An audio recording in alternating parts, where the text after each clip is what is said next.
Himas Rihas, ang tatlong katao kabilang ang isang babaeng tulak ng droga, makaraan magpositibo ang bypass operation ng mga operatiba ng Manila Police District sa kahabaan ng Algeciras Street, Barangay 483, Zone 43, Sampaloc, Maynila.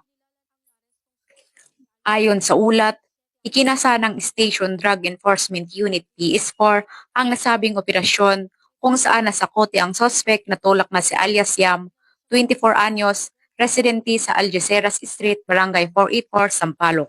Sa naturang operasyon ay naaresto pa ang dalawang kasamahan ng sospek na sina alias Joel, 24, construction worker, at Giler, 39 anyos, lalaki, at kapwa watchlisted is Ilay in user, residente sa Sampaloc, Maynila.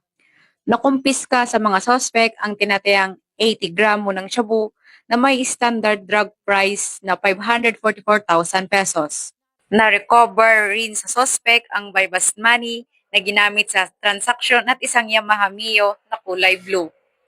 Naharap sa kasong paglabag sa RA 9165, Section 5 at 11 si alias Yam, habang ang dalawang kasama nito ay paglabag sa Section 11 RA ng 9165 na kapwa nakadetine sa naturang presento.